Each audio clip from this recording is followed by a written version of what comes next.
a very difficult stretch, but you continue to perform at a high level. How are you able to get to your game? Basketball when I'm on the court.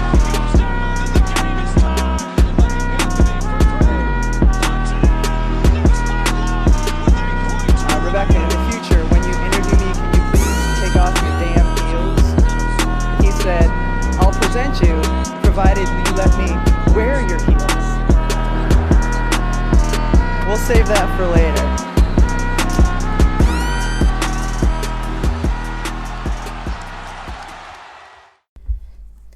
Bom dia! Segunda-feira, com uma final decidida e com pessoas muito felizes dentro deste grupo podcastico, né?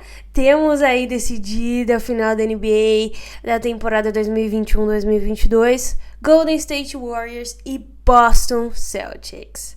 Para dar um bom dia aqui, agraciar vocês com felicidade, Drica Varini. Bom dia, bom dia, bom dia. E bota felicidade nisso, né?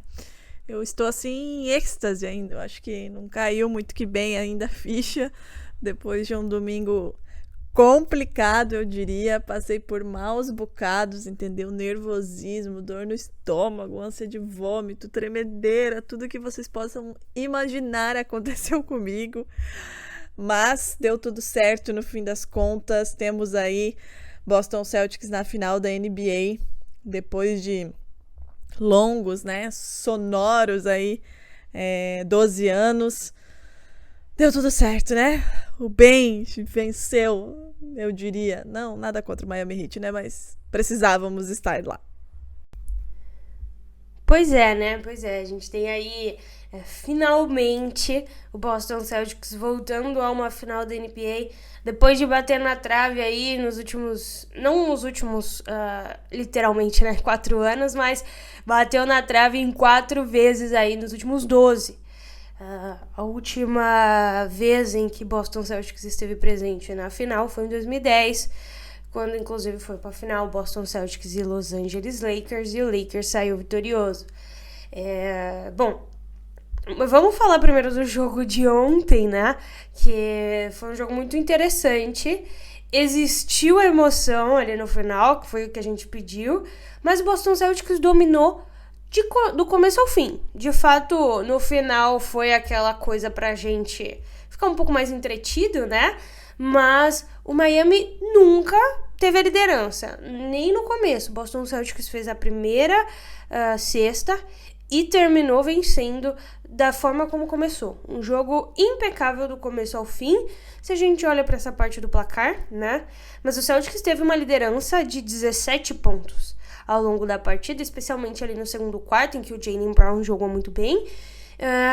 E ali no finalzinho tava 2 pontos, né? Então quase que deu ruim.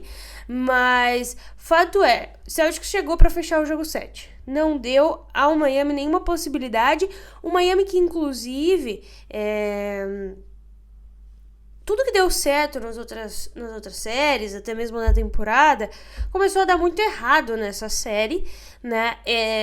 E o que dá sempre certo é Jimmy Butler. Mas é muito difícil você vencer um jogo 7, uma série de 7 jogos, somente com um jogador performando astronomicamente bem e no máximo mais alguém de backup, né? Que ali eu diria que foi Bam Adebayo que jogou melhor nessa série. Inclusive terminou os playoffs com uma média de duplo-duplo. Mas o resto do time deixou muito a desejar, né? Max Strus, Kyle Lowry e Vitor Oladipo tiveram 30% de field goal nessa série, nesse jogo de ontem. É inconcebível, né? PJ Tucker praticamente não jogou, Tyler Hero praticamente não jogou, Duncan Robinson, que ainda tem 90 milhões para receber, não jogou, Caleb Martin, que estava fazendo boas partidas, não jogou, e enfim, Drica... Me fale sobre o jogo de ontem, porque isso daí eu sei que você assistiu, porque você sumiu, inclusive, eu pensei que você já tinha ido assistir do além, mas quais foram suas observações acerca do que aconteceu ontem na partida? Então, né, eu optei, na verdade, né, por me afastar do celular, eu passei o dia da minha mãe, né, passando mal, muito mal, quase tendo um negócio, e aí cheguei em casa e simplesmente larguei o celular, não respondi ninguém. Não queria ver nada, porque eu tava realmente assim, a ponto de ir com Deus, né? Mas, falando especificamente do jogo de ontem, eu acho que, como você disse, né, Agatha, o Celtics cuidou muito bem. Ele foi até Miami disposto a vencer esse jogo 7, quebrar aí esse jejum, né, dar esse passo a mais que esse grupo precisava, merecia dar e chegar à final da NBA. Claro, né? Ninguém aqui tá dizendo que o Miami Heat não entrou com esse mesmo intuito, né? A gente tá falando aí de uma final de NBA, né? De um título de conferência e a possibilidade de se tornar campeão, voltar a se tornar, né? No caso dos dois, campeão da NBA.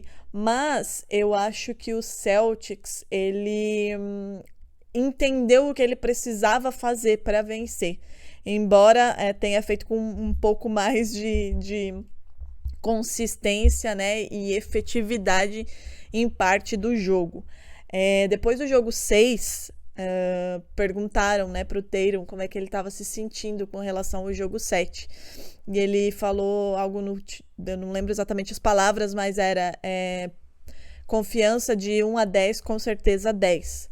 E eu acho que isso faz muita diferença, né? Um time, de novo, não que o Miami Heat não tivesse, estava jogando na sua casa, né? Tinha um favoritismo por ter esse fator casa, né? E pelo Celtics ter desperdiçado a chance de fechar isso no TD Garden, talvez pudesse, né, abalar mentalmente esse time, mas não foi o caso.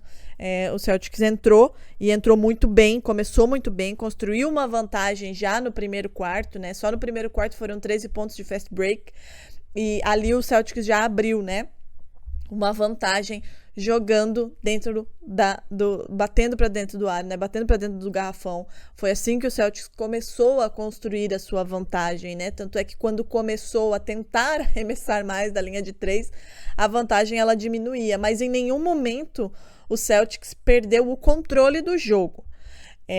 O que eu quero dizer com controle do jogo, né? E o torcedor celta, ele fica realmente assim muito abalado, diria, né? Irritado quando o time abre uma vantagem grande e deixa ela escorrer das mãos. E foi o que aconteceu ontem de novo, né? O Celtics chegou a ter 17 pontos de vantagem, e essa vantagem caía para 7, para 6, para 4, mas em nenhum momento o Celtics se viu atrás, né? Então não precisou correr atrás, não precisou correr contra o que já havia construído. Então esse primeiro quarto foi fundamental, essa mentalidade de vamos bater para dentro, a gente não vai ganhar nada, né? Não se ganha jogo do nada. Vamos construir aqui o nosso placar, né? De 2 em 2 a gente chega lá. E quando o Celtics começou, né, a tentar fazer com que isso se tornasse, pular etapas, né? Apostar muito do perímetro e a bola não cair, o Doka parava o jogo, né? Essa é uma das coisas que a gente vê e que o Celtics não tinha antes, né? A gente tinha um grande problema com as paradas, né, no jogo, e conseguir consertar, ajustar isso durante a partida, e o Doka faz isso muito bem. Ele consegue consertar, corrigir, chamar de novo o time para a responsabilidade. No intervalo ele fez isso muito bem, né? O segundo quarto, o Celtics, né, deu uma vacilada ali, mas no intervalo a gente percebe que o discurso lá foi de fato: voltem e façam o que vocês estavam fazendo, porque o Celtics voltou no terceiro período de novo, batendo para dentro do garrafão, sendo mais agressivo e conseguindo de novo esticar mais essa corda, né? O Celtics venceu por 32-17 o primeiro, né? Isso que eu falei aí de construir mais esse placar. O segundo, 32-23 para o Miami, que foi quando o Celtics tentou ali, né, começar a arremessar de 3. No terceiro, 27-26 para o Celtics. E no quarto, 18-21, né? Mas a vantagem foi construída lá, no primeiro quarto, quando o Celtics entrou com essa atitude, né? Entrou com essa vontade de ser agressivo e construir esse placar. E aí administrou, né? Soube administrar. Em momentos em que o Miami Heat estava melhor, conseguia, né, empolgar, chamar a torcida, enfim, o Celtics tinha a tranquilidade para, tá, baixou para 4, mas vamos aqui trabalhar e vamos manter a nossa vantagem. Não vamos deixar com que eles nos ameacem, né?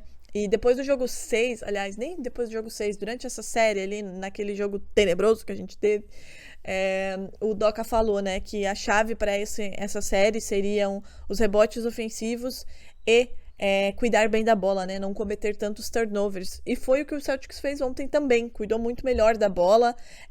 O primeiro ou segundo arremesso já, o Tatum conseguiu um rebote ofensivo importante que já fazia com que a gente pensasse assim, olha, alguma coisa mudou, de fato aquilo que o Doka pediu tá acontecendo, eles estão mais ligados. Tivemos muitos turnovers também, mas conseguíamos voltar com mais eficiência para a defesa, né? Para não permitir com que o Miami conseguisse, né, capitalizar esses fast breaks, e aí o Celtics foi, né, construindo seu placar e a sua vantagem. É muito importante como o Tatum amadureceu, né? Ele percebeu que ele não estava conseguindo, né, capitalizar os seus arremessos e passava a bola, se tornou um ótimo passador e se tornou um cara muito inteligente exatamente nisso, em perceber o jogo, né? O que está dando errado e o que eu posso fazer para melhorar, para que o time jogue melhor. Então isso é fundamental. Al Horford, que não foi bem no jogo 6, teve um problema pessoal, o avô dele morreu. Importantíssimo ontem também. Grant Williams no final com justamente rebotes, fundamental. Jaylen Brown, muito criticado no jogo 6, né, mais agressivo, batendo para dentro, conseguindo, né, fazer com que o time jogasse bem. Derrick White vindo do banco muito bem também. O Time Lord, infelizmente, né, era visível que ele não tinha condições de jogo, né, tava arrastando a perna, mas também, né, quando estava ali, a presença dele, né, já dá uma, opa, esse cara tá aqui, né, esse cara distribui bloco e é dominante no garrafão. Então, Marcus Smart, que, pô, me faltam palavras, sabe, para o quanto ele calou bocas nessa temporada e provou o quanto ele gosta e faz esse time jogar. Então foi um jogo assim em que o Celtics entrou com uma missão e cumpriu, né? Teve paciência nos momentos em que o Miami buscava o placar, conseguiu agir de maneira até, né, tranquila, teve ali o seu apagão, né, o seu colapso, coisa que eu espero que seja corrigida para jogar contra o time como o Golden State Warriors, mas conseguiu fazer o que se propôs, que era ir lá, construir uma vantagem, administrá-la e chegar à final da NBA. Pois é, Drica, ontem eu te falei, né, tava aqui pensando com os meus botões que o Tatum pode se tornar um Megazord Celta, né, nessa temporada, porque ele ganhou o prêmio Larry Bird. Se ele ganha o Finals MVP, ele ganha o prêmio Bill Russell, né? Cíclico. Imagina se isso acontece, menina. Inclusive o Bill Russell tweetou ontem, né? Colocaram lá uma montagem, né, do Larry Bird entregando um troféu para Jason Tatum, e aí o Bill Russell, ele tweetou e parabenizando, enfim, o Tatum e o Celtics e dizendo, quem sabe você não ganha também o troféu Bill Russell, né? Imagina, meu Deus do céu. E essa temporada, eu acho que essa narrativa da temporada do Celtics, ela é muito bacana, sabe? Pela virada, né? Enfim, pela virada do Celtics. Marcus Smart, Defensive Player of the Year. O último havia sido Kevin Garnett, né? Em 2008, armador, né, depois de Gary Payton, primeiro time de defesa, Robert Williams, segundo time de defesa, o próprio Tatum, All-NBA First Team. Eu acho que tudo isso, sabe, faz com que essa temporada seja incrível. E o salto que o Tatum deu é um negócio muito absurdo, assim, muito absurdo mesmo, né? Todo mundo sabe o quanto eu amo ele, os três, né? Mas ele amadureceu muito como franchise player, né? Muito se dizia se ele seria capaz, né? Se questionava e tudo mais. Ele também não começou bem o ano, mas a virada dele, de entender a responsabilidade dele, de se entender dentro do jogo, né? Ele tinha muitas decisões questionáveis, enfim, né? É um garoto, né? Tem 24 anos, é jovem ainda, vai evoluir muito. mas ele já deu um salto muito absurdo nisso, né? Em ser decisivo, nesse poder de decisão, de melhorar as tomadas de decisão, de ser um líder, de entender o momento do jogo. Ainda há, né, os apagões, eles são gerais no Celtics, mas ele consegue entender o momento do jogo, e foi o que aconteceu ontem também, quando ele percebeu que não estava conseguindo, né, o arremesso dele não estava caindo, ele começou a distribuir a jogada, né, e ele se tornou um ótimo passador, um ótimo playmaker, muita visão de jogo, assim. Então, eu acho que essa trajetória é incrível. E se ele ganha um título, bota o 18º banner lá e ainda me ganha o Finals MVP, eu não sei do que eu sou capaz, entendeu? Eu não sei se as pessoas vão me suportar, eu acho. Pois é. Então, assim, uma grande temporada do Miami. Eu acho que não termina da forma como os torcedores esperavam, porque não foi o Miami que eles viram durante a temporada, né? O líder da Conferência Leste. E, por exemplo, quando a gente olha para esse último jogo, no meio tempo ali, no intervalo, o Heat tinha 3 assistências, né? O Bam Adebayo e especialmente Jimmy Butler estavam carregando esse time, O que Jimmy Butler fez nesses últimos 2 jogos é para ficar para a história dos playoffs. É um jogador fora de série, um jogador que entende o seu papel, né? Igual ele falou quando ele foi para a bolha. Eu estou numa viagem a negócios. Ele não vê aquilo só como, né, o esporte, aquilo que ele ama, mas é de fato o trabalho dele dá tudo de si. E foi o que ele fez, né? Como sempre faz, mas especialmente como faz nos playoffs. Ele jogou todos os 48 minutos. Ele não sentou um só segundo, né? 54% de field goal, 72% dos lances livres, 9 rebotes e 35 pontos totais aí pro Jimmy Butler, que de fato segurou esse jogo de não ser uma carnificina até os jogadores darem uma acordada, né? Porque ali no último quarto parece que todo mundo deu uma leve acordada e melhorou um pouco. Mas até então era o Jimmy Butler e Bam Adebayo segurando essa marimba, né? Mas vamos olhar para frente, Adriele. Vamos pensar no que o futuro nos reserva, porque eu trouxe fatos, né?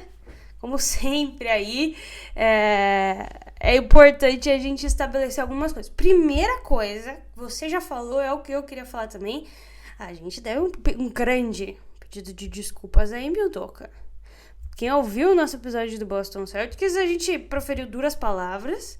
Na verdade, falou aquilo que devia ser falado, né? Porque a gente gravou o episódio... foi no final do ano, né? Se eu não me engano. Isso, esse episódio foi lá em dezembro, se eu não tô enganada. E cabe as nossas meia-culpa, né? Porque o Emil Udoka não começou bem, né? Esperava-se muito dele. Eu mesma, né, pedi a cabeça dele, talvez. Não, a cabeça não, mas eu tava com um pouco paciência, assim. E olha o trabalho que ele fez, né? Assim, todas as desculpas do universo aí, Emil Udoka. E foi em dezembro, se não me falha muito a memória. Pois é, a gente, enfim, usou palavras duras, mas também entendia o fato de ser o primeiro ano de um treinador, um período de adaptação. O fato é que em janeiro o Boston Celtics ainda era o 11º na Conferência Leste, fora inclusive do play-in, né? E Emil Udoka é um cara que esperava sua chance já há muito tempo, né? Um técnico que veio da base do Popovich, né? Mas de fato, cria do homem, como muitos outros técnicos, e estava esperando a oportunidade. Como tem muitos outros treinadores aí que vêm da asa de Popovich, inclusive Steve Kerr mesmo, né? Que estão à espera desse momento. Então é muito legal ver essa consagração de alguém que esperou tanto tempo, porque mostra de fato que a NBA precisa se renovar com relação a quem comanda os times, né? E não podia ter dado mais certo. Primeiro ano de Emil Udoka como treinador, primeiro ano de Brad Stevens como general manager, e já levou esse time a uma final, né? Um grande trabalho histórico feito por Brad Stevens também nessa temporada. E para falar dos dois times que se enfrentam, muitas coisas legais aconteceram, né? Muitas curiosidades. A primeira delas é que a gente está na temporada de 75 anos. É uma temporada comemorativa, é uma temporada que todas as camisetas têm o símbolo da Nike diferente, que se fez aquela entrega das camisas dos 75 melhores jogadores, que se fala sobre isso o tempo todo, né? Inclusive tem aquele comercial maravilhoso. E quando a gente olha pra temporada inaugural da NBA, lá em 47, existiam 11 times originais, né? E a chance desses 11 times originais fazerem uma final entre si esse ano não era muito grande, né? Hoje a gente tem 30.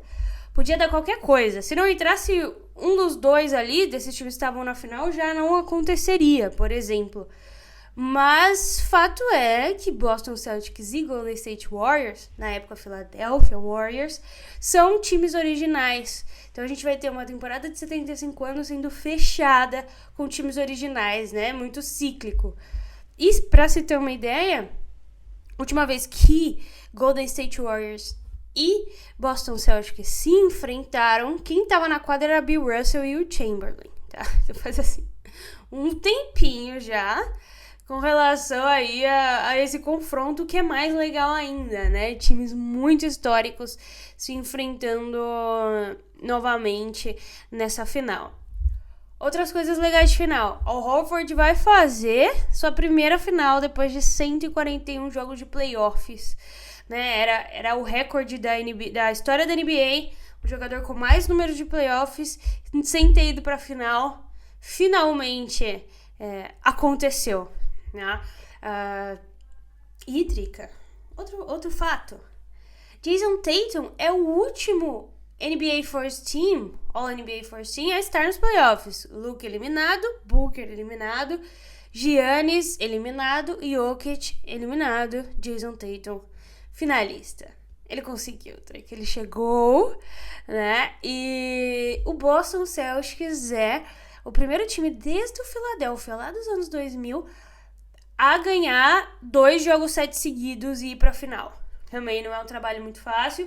E, assim, talvez tenha que ganhar o 3º jogo 7, né? Aí, pra pegar esse próximo anel.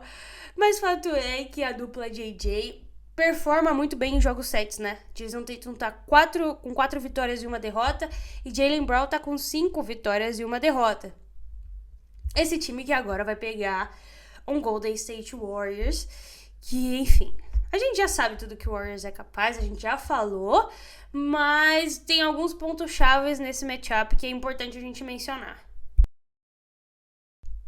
Primeiro é que os dois times têm o mesmo rating defensivo, 106.9 para os dois. Então a gente vai ver as duas melhores defesas da temporada se enfrentando aí de igual para igual, né?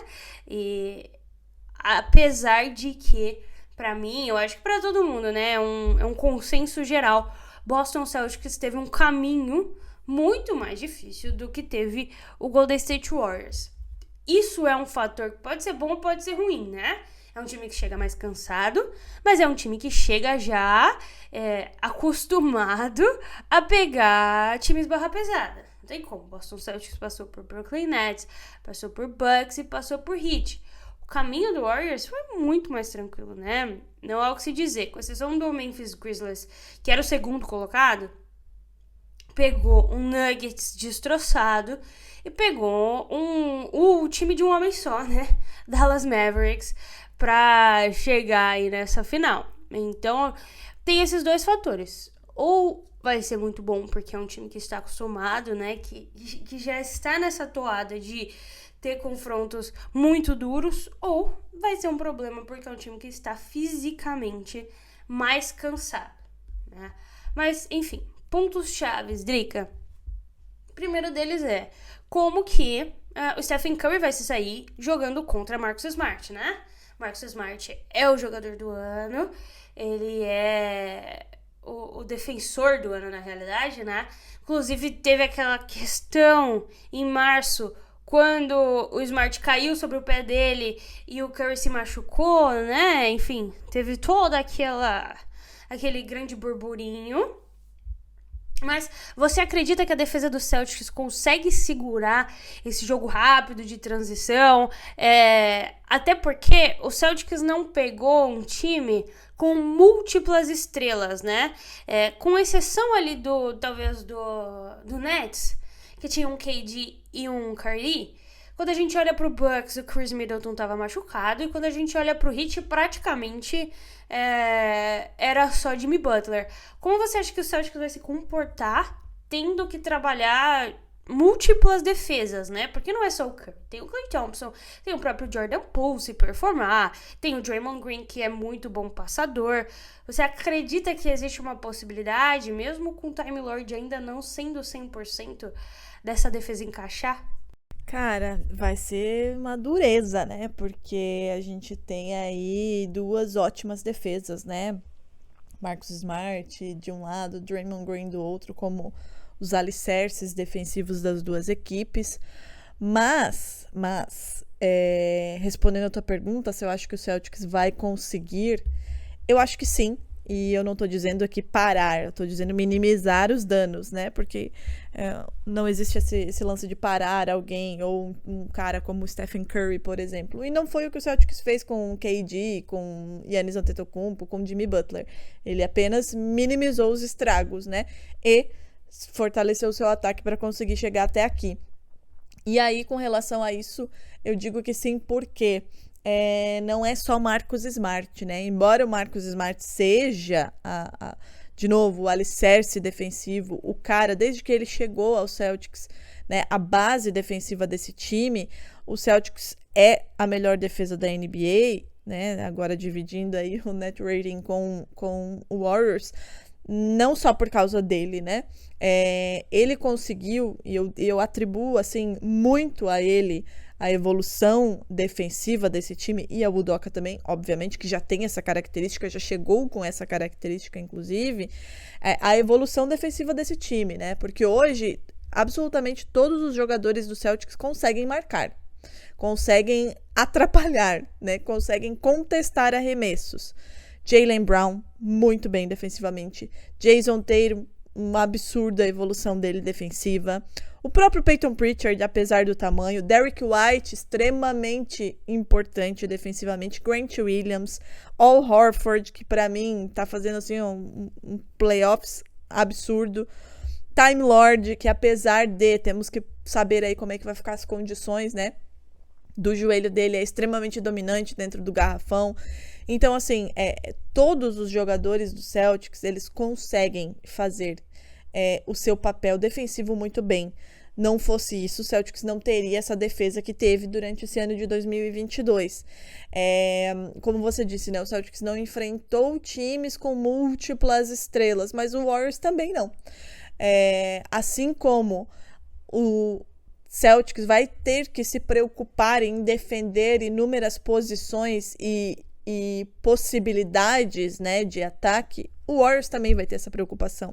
Então vai ser um embate aí, pra mim, absurdo no quesito defesa, né? Porque se o Celtics precisa se preocupar com Stephen Curry, Klay Thompson, Draymond Green, Jordan Poole, Andrew Wiggins, Kuminga vindo do banco, o Warriors também vai ter que se preocupar com Jason Tatum, com Jaylen Brown, com Time Lord, com Marcus Smart, com Al Horford, com Peyton Pritchard vindo do banco, Derrick White, Grant Williams. Então, pra mim, vai ser uma final absurda por isso. Defensivamente, os dois times são muito equivalentes, mas ofensivamente também, apesar de ser características talvez diferentes, né? O Warriors, enfim, a bola de 3 dispensa comentários. O que o Warriors pode fazer, dispensa comentários, mas o Celtics cresceu muito também, né? E começou, como eu disse agora anteriormente, começou a entender o jogo, entender o que pode fazer quando uma coisa não tá dando certo, e eu acho que isso pode ser muito importante, né, pro Celtics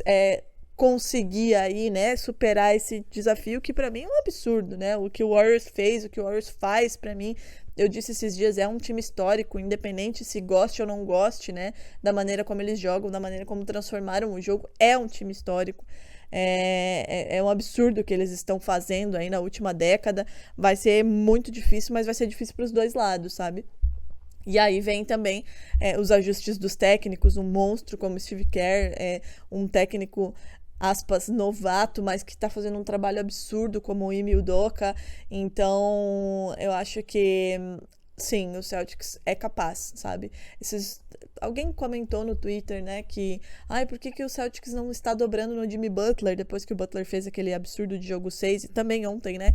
E aí é aquela coisa, né? O Celtics, assim como vai ter que se preocupar com o Warriors com inúmeras peças e múltiplas opções de ataque, ele também se preocupava com o Miami Heat, né? Embora não estivesse performando, era um time que tinha essa possibilidade, né? Jimmy Butler absurdo, Kyle Lowry poderia ter contribuído mais, Max Strus, né? Fazendo o diabo lá da linha de 3, Tyler Hero, Bam Adebayo, Gabe Vincent. Então, assim, o Celtics teve que se preocupar com muita gente e optou por não dobrar no Jimmy Butler, mas proteger bem todas as posições. É o que ele vai ter que fazer, né? Contra o Warriors. Então, eu acho que sim. Eu acho que vai ser aí um embate muito interessante dos dois lados da quadra, em que detalhes poderão aí definir o campeão desse ano da NBA. Falando nisso, esse é um dos pontos chaves, né? Os pontos no garrafão. O Warriors fez a festa contra o Mavericks. De fato, assim, eles estavam marcando quase 50 pontos de garrafão por jogo e não havia a menor forma de pará-los, não existia um pivô com a mínima capacidade de parar. Pra gente comparar, inclusive, essa série do Heat e do Celtics, eles tiveram uma média de 35 pontos no garrafão. É muita diferença, muita diferença. Então, é uma estatística que pode muito bem ser diferente nessa série. Existe Time Lord ali, né? Time Lord é um grandíssimo defensor de aro, mas ontem ele tava mancando, por exemplo. Bom, que a gente tem aí até quinta-feira, são 4 dias pra ele ficar na banheira de gelo, né? Em stand-by pra se recuperar. Mas, Drica, agora eu vou ser um pouco... Pois é, que acabou de operar, né? Preciso lembrar que ele voltou muito rápido dessa operação dele. Voltou jogando bem, mas a gente vê que ele tá machucado. E quando ele tá machucado, ele de fato não performa. Mas agora eu vou trazer boas notícias. Tava lendo uma coluna do Monte Paul, Drica, e, enfim, trouxe mais um pouco de fatos pra gente finalizar o podcast. Porque muita gente vai ficar se perguntando, tá, mas e aí? Quem que vocês acham que vai ganhar, né? Eu trouxe algumas retrospectivas entre os dois times, né? Confrontos aí, pra que a gente faça uma análise direta dos dois times. Bom, o Steve Kerr é um técnico que tem uma porcentagem de vitórias maravilhosa, de 68%, né? Enfim, ele é o 4º técnico mais vitorioso da história da NBA, e ele tem um histórico de derrotas contra apenas um time, Drica. Chuta, qual time seria? Eu acho que o histórico dele aí não é favorável ao atual campeão da Conferência Leste, hein, Steve Kerr? Pois é, ele está com 7 vitórias e 9 derrotas contra o Celtics, né? E, enfim, é o único time em que ele está abaixo de 50%, tá? Contra Boston. Nos últimos 16 jogos em que as equipes se enfrentaram, desde 2014 e 2015, o Warriors só teve uma vitória de 2 dígitos, tá? Enquanto o Boston Celtics teve 4 vitórias de 2 dígitos, mais de 2 dígitos no caso, né? Quando a gente olha para pontuação acumulada nesses 16 jogos, os Warriors estão menos 63, um déficit aí de 63 pontos, né? O Celtics está jogando com uma rotação um pouco mais encurtada, né? Abriu as finais de conferência com 8 homens, com Peyton Pritchard, até o Aaron Nesmith chegou a jogar, mas no último jogo, por exemplo, o Peyton Pritchard jogou 2 minutos e o restante foram os jogadores que mais aparecem, né? E o Boston Celtics jogou 7 séries de pós-temporada nos últimos 20 meses, né? 4 dessas séries duraram 7 jogos completos. Isso é um total de 40 jogos de playoff. O único time com mais jogos é o Heat com 43. Então o Boston Celtics, assim, vem vacinado. Muita gente vai falar, o Golden State Warriors é um time campeão, é um time que tá acostumado com playoffs, mas o Boston Celtics também tá. O Marcus Smart, o Jaylen Brown tem 25 anos, o Jason Tatum tem 24, mas os caras têm aí 4 finais nas costas de conferência, né? Não é um time desacostumado a chegar ali. O cara que é mais acostumado talvez seja o Horford, coitado, é o mais velho. Então, é um time acostumado com pressão, é um time que sabe fechar, especialmente jogos sets, e que, se a gente olha em retrospecto, as duas franquias têm um saldo positivo. A história está a favor de Boston Celtics nesse período. O Warriors, em termos de ciclicidade, não sei se existe essa palavra, foi o primeiro campeão da história da NBA. Se fosse campeão hoje também seria muito legal em termos de narrativa, né? Começou como campeão e agora nos 75 anos é campeão também. Mas existe a narrativa do Boston Celtics de vencer, do Jason Tatum ganhar esse troféu do Bill Russell também e de levantar o 18º e continuar, né? Voltar a ser um líder isolado de títulos da NBA. Fato é que eu espero uma série muito parelha. Não acho que vai ser como essas séries das finais, né? Com blowouts horrorosos. Vai ser um jogo muito mais pegado, defesas falando muito alto, um jogo muito físico, né? A gente tem Marcus Smart de um lado e Draymond Green do outro lado. Não esperem nada menos do que isso. E a gente tem 3 dias, Drica, 3 dias de descanso até lá. O que é muito importante pra gente e muito importante pra eles também, né? Eu queria saber o que você vai fazer nesses 3 dias. Você vai meditar? Você vai ler um livro? Como é o mundo de uma pessoa que espera o seu time jogar a final de NBA após 12 anos? Cara, primeiro que eu ainda preciso... A ficha, ela realmente precisa cair ainda, né? Que 12 anos depois estamos de volta aí às finais da NBA, né? Eu preciso dormir, né? Preciso realmente dormir, assim, porque essa última noite... Olha aí, ó. Porque essa última noite... Eu acho que eu dormi umas 2 horas, assim, de verdade. Precisei, né, tomar um chá, precisei apelar aí para outras coisas, não apenas para o meu corpo desligar, porque a adrenalina estava em níveis altíssimos, o nervosismo também. Então, assim, realmente eu preciso dormir. Preciso dormir cedo, assim, hoje, amanhã, né, para recuperar um pouco aí das energias, porque depois vem aí essa paulada, né, que é o Golden State Warriors. E esperar, né? Esperar. Mas eu acho que eu vou passar esses dias lembrando também dessa trajetória do Celtic, sabe? Porque eu sou uma pessoa muito orgulhosa desse time, de verdade, assim, né? Todo mundo sabe o quanto eu amo essa base desse time. O quanto eu já briguei e brigo na internet cada vez que alguém fala alguma merda aí dessa base, principalmente dos 3, né? Do Jason Tatum, Jaylen Brown e Marcus Smart. E eu me orgulho muito quando eu olho para a história, né? Para a trajetória desse time nessa temporada, né? É um time que é fundador da NBA, né? Pavimentou aí, fez muita coisa, né? Muita coisa quando a gente olha para a história do Boston Celtics e que, infelizmente, muita gente, por desconhecimento e falta de vontade de conhecer também, fala muita coisa que é muito absurda, mas quando a gente olha para a história do Celtics e o tamanho, né, dessa franquia para a história da NBA, assim, já é motivo de orgulho. E agora, né, recentemente, falando dessa temporada, me orgulha muito o caminho que o Celtics teve que trilhar para chegar até essa final, sabe? Começar mal, de novo, fazendo minha meia-culpa, né, o Ime Udoka, em sua primeira experiência como treinador, é o primeiro treinador aí, né, a conseguir vitórias em jogos múltiplos sets. Esse time teve que ouvir muita coisa, né, lá no final de dezembro, começo de janeiro. O Tatum, inclusive, falou que o ponto mais importante da temporada de virada para o Celtics foi aquela entregada contra o New York Knicks, né, e não foi só aquela, teve contra o Chicago Bulls, teve, enfim, inúmeras outras. Então, teve que escutar muita coisa, esse time teve que amadurecer, né?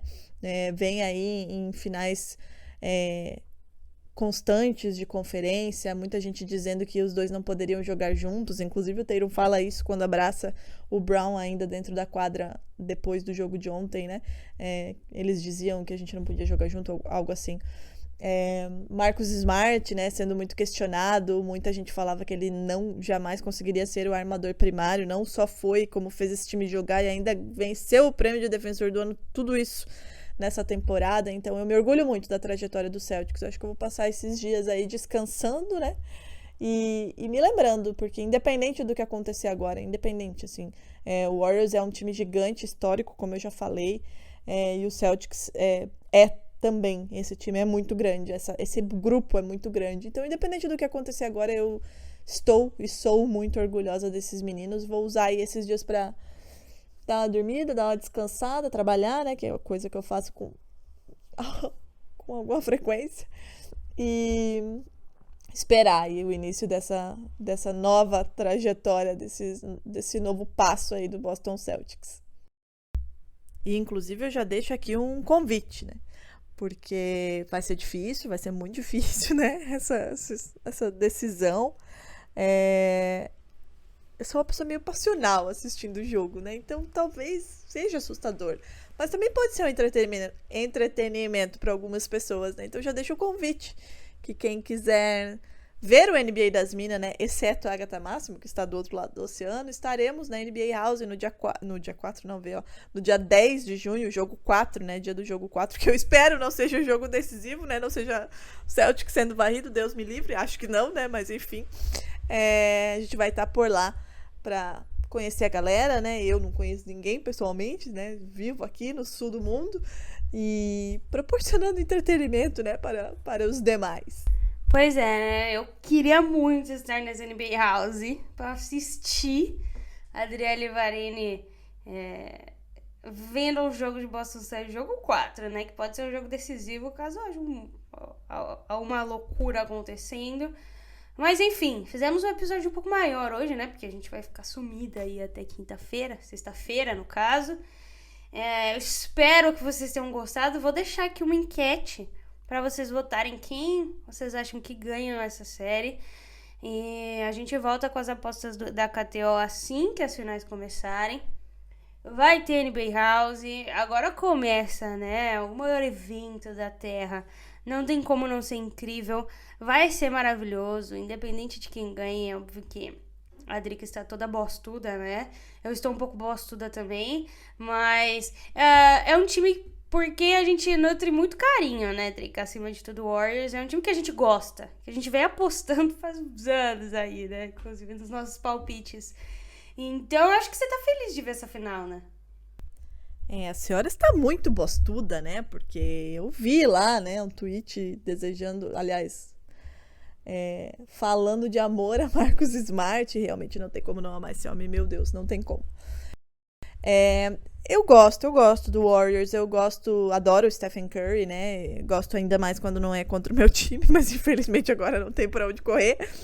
Gosto muito do Stephen Curry e gosto desse time do Warriors porque ele é parecido com o Celtics, né, eu sou uma pessoa meio tradicional em algumas coisas, né, e uma das coisas uma das coisas que me fazem ser apaixonada pelo Boston Celtics é essa cultura de draft, né, de evoluir os seus jogadores, e o Warriors tem isso também, né, como a gente já mencionou aqui. Então eu tô feliz, assim, feliz não é exatamente uma palavra, né, correta, né, porque quem é que fica feliz em enfrentar, né, esse time, mas eu gosto do caminho que a temporada tomou pra gente chegar aqui até o fim e termos, né, Boston Celtics e Golden State Warriors na final, 2 times formados por draft, com jogadores que eu gosto muito de ver jogar e gosto mesmo, né? O Curry, eu realmente gosto dele, da família dele, assim, eu acho incrível. E vai ser uma loucura, né? Deus, haja coração. Eu nunca critiquei. Os fãs de Boston Celtics criticavam mais do que... Mentira, eu já critiquei. Na verdade, no dia que a gente gravou aquele episódio do Boston Celtics, a gente criticou todo mundo, né? Eu mandei trocar até o Jaylen Brown. Eu estava brava. Estava de saco cheio, mas não porque eu não achava ele talentoso. É porque eu acho que era uma temporada assim, ou vai ou racha. E eu acho que é algo que eles mesmos perceberam, né? Foi uma mudança de comportamento justamente nesse sentido. Ou a gente performa, ou as coisas vão ter que mudar de algum jeito. Porque, enfim, os jogadores estão batendo ali na tecla já há algum tempo. Então deu certo. Drica, eles ouviram o nosso podcast. E eles falaram, tá bom, Drica, se você pediu, então agora a gente vai chegar.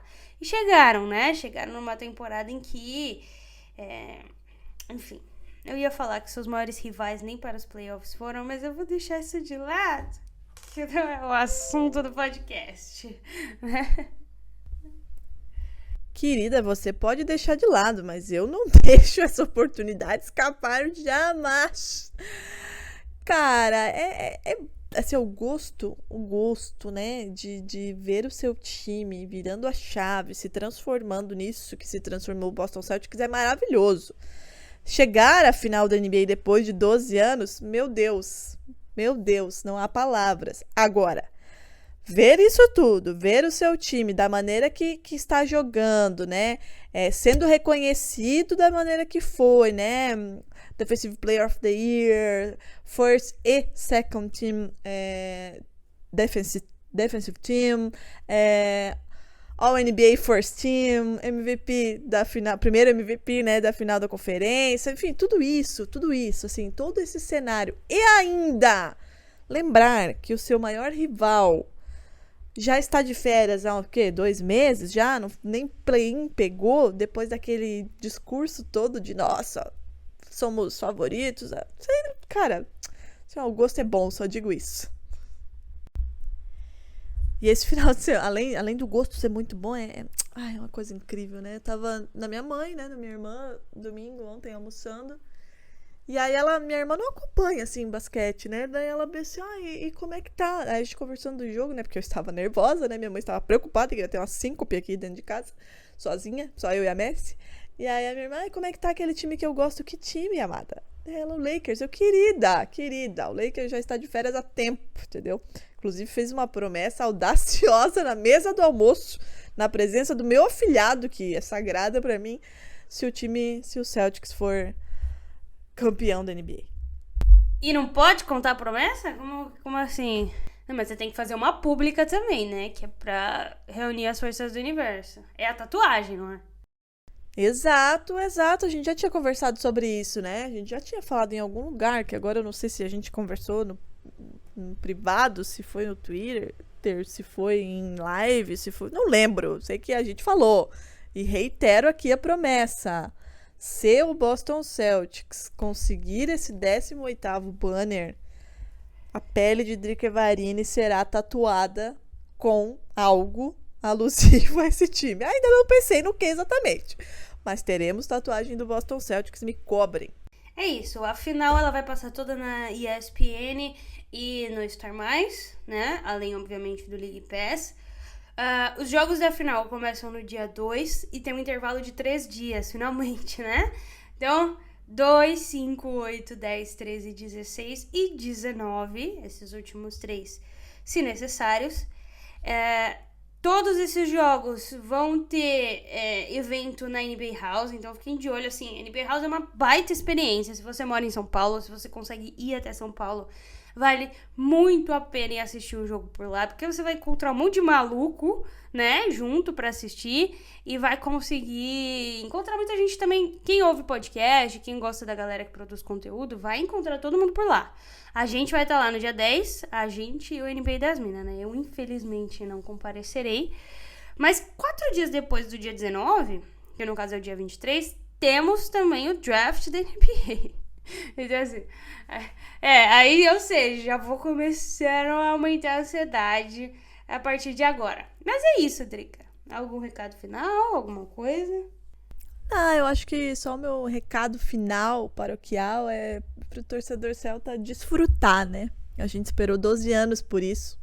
É muito tempo, 12 anos em algumas temporadas de muita expectativa, outras de nada de expectativa, e eu acho que a consciência de que estávamos construindo algo grande, né? Como esse time com essa base. Então, desfrutem muito nesses 2 dias, porque depois o bicho pega de novo, né? E orgulhem-se, eu acho. Acho que a gente tem que aprender a se orgulhar desse time, porque, de novo, independente do que vier pela frente, e a gente tá falando de um time histórico, né? De 6 finais aí de NBA em 8 possíveis. Independente do que acontecer contra o Warriors, esse Boston Celtics provou ser um time muito, muito, muito forte e que conseguiu dar o passo que a gente tanto queria, né? Então, orgulhem-se desse time, desfrutem esse momento. O Doca falou, né, no vestiário pós-jogo que essa franquia não comemora título de conferência, vamos por mais, mas a gente pode, né? Eles não comemoram, mas a gente comemora porque a gente sabe que isso tem muito significado pra gente, faz a gente chegar numa final de NBA e vamos ver o que nos reserva daqui pra frente. E lembrem de uma coisa, me despeço dizendo o seguinte: a chave para a final está em Oklahoma, tá? Chris Paul foi trocado por Oklahoma para o Suns, foi pra final. Al Horford foi trocado de Oklahoma para o Boston Celtics final. Quem pegar Derek Favors é o próximo finalista da NBA. Um beijo, boa semana pra vocês. Olha lá outra querendo mandar já. Um beijo, gente. Desfrutem, aproveitem e quinta-feira começam as finais.